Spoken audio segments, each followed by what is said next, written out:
Hi, everyone. All right, so today what we are going to be talking about is rhetoric. So, rhetoric was something that we talked about last year. Hopefully, this will be familiar to you.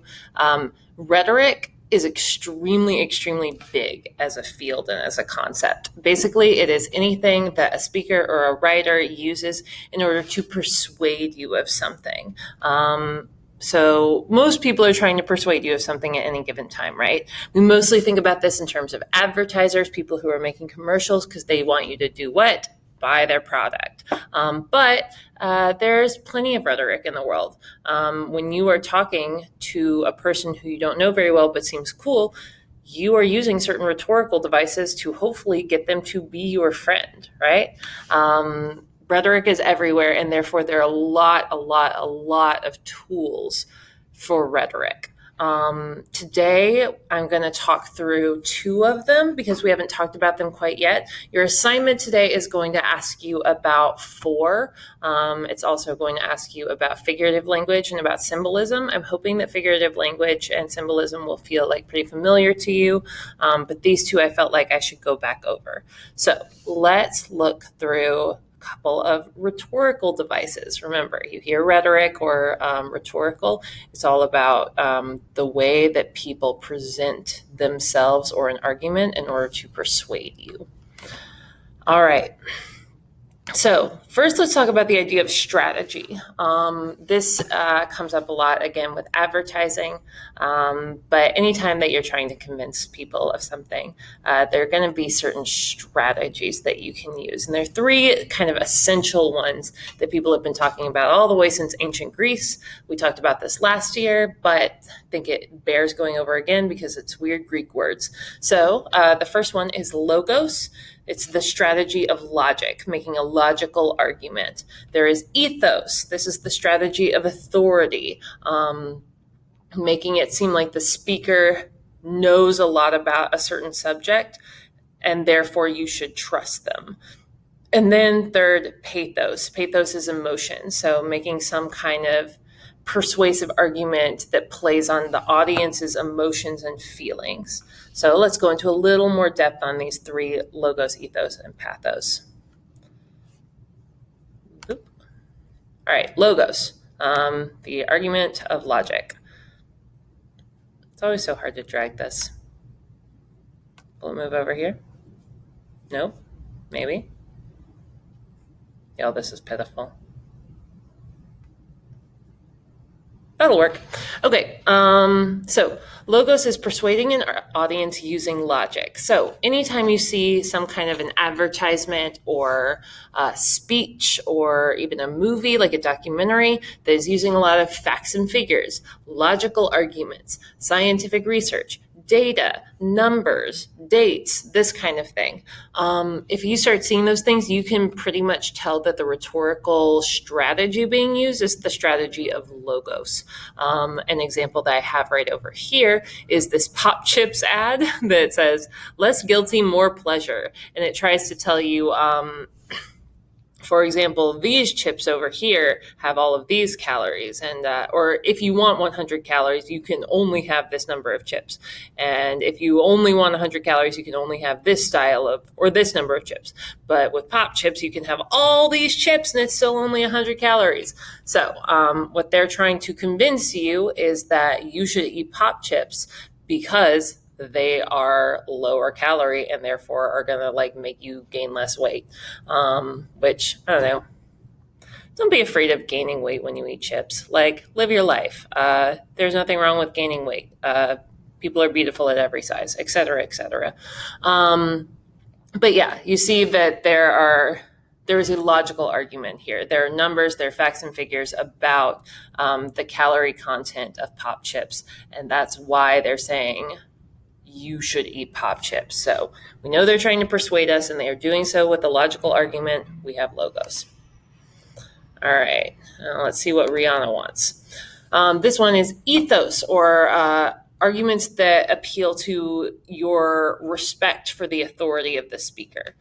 Ethos is persuading an audience using one's authority. So something that will tell you that ethos is the strategy someone is using is if someone starts listing their credentials, or if you know who they are and they are like a very famous person, and something about their backstory gives them some sort of a right to talk about this thing, right? So you might hear stories from a person's life. If someone is trying to present themselves as like a very smart academic scientist, the way they carry themselves might be part of that. They won't say or and they won't slouch and they won't slump and they won't look very casual. They will stand up straight. They will look very professional. They will keep a very even tone, and they will continue to speak eloquently, right? So, and that can go entirely different directions. If someone is trying to sell, I don't know, something cool. What's something cool that people could sell? If someone's trying to sell, I don't know, if someone's trying to sell you like a really tricked out sports car, maybe that person's not going to seem very like calm and cool and professional. Maybe that person's going to seem very cool, and they're going to seem a little more laid back and be like, man, I have like 8 of these at home, and like this one's my favorite. She drives great. Someone who is going to try to convince you by channeling an ethos of cool. So ethos can go a lot of ways, is what I'm trying to say. This ad is an ad that is using ethos because we have Rihanna, and she is selling makeup. So her authority to speak on makeup is that she is a very beautiful person who also has people put makeup on her a lot for her career. So it's trying to say you trust Rihanna, right? You trust Rihanna as a beautiful person who knows things about makeup. Then you should definitely buy this. We would see her go on to use this ethos to create her own brand with Fenty. This one is ethos. It's all about persuading an audience using the authority of a figure. All right, last one, pathos. Pathos is when you try to convince someone using some kind of an emotional argument. Sorry about that little pause right there. Okay, so pathos is persuading an audience by playing to their emotions. So this is the really classic example, the one with the ASPCA. So they're an organization that helps organize money for, homeless animals that need to be rescued and that kind of thing. And so they show these pictures of these sad puppies in cages, and it wants you to feel intense sympathy. It wants to persuade you by playing to your sense of sympathy and sadness, and also cuteness. But pathos can also be about joy. So if there is a roller skating park that's opening up near your house, and all of their advertisements are of people looking like they're having the time of their lives on roller skates, that's also an argument used with pathos. Okay, so that's logos, ethos, pathos. Hopefully that's pretty straightforward. Now we're going to talk a little bit about sound devices. These should be even simpler because you definitely know what these are. They're just we haven't talked about it this year. So we talked about figurative language, right? Figurative language is the opposite of literal language. If literal language is saying exactly what you mean, then figurative language is you're not quite saying what you mean. You're representing it in a way that isn't quite realistic, but it suggests something that's true, right? And we talked about how, a couple of us at least, talked about how alliteration often shows up with figurative language, but it's not actually figurative, right? If you happen to say a babbling, bumbling band of baboons, you could literally be talking about baboons, just because you start something with the same letter doesn't mean it's not literal. So instead of calling this figurative language, we're going to call this sound devices. Things that when you hear them, or even when you read them, they create this sort of sense of a pattern, right? And that pattern originally comes from our ability to recognize things better when we hear them over and over again, or when they sound kind of nice in our ear. So let's look at some sound devices that people use in their rhetoric. Okay, repetition, really classic, and here's a classic example of it. Martin Luther King in the I Have a Dream speech.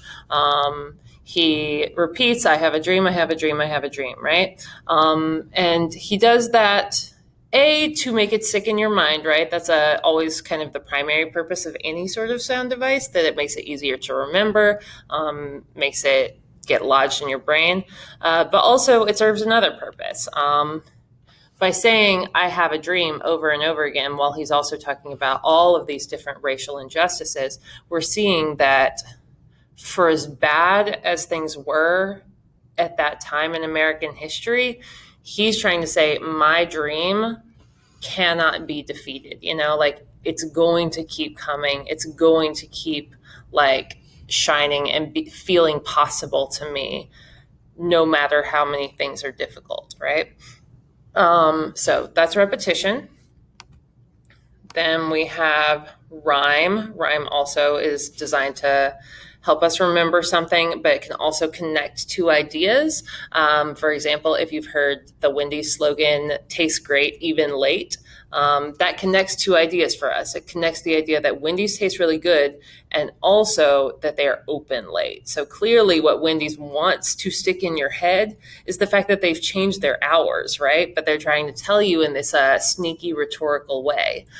So use of rhyme and rhetoric. It's useful. And then we have alliteration again.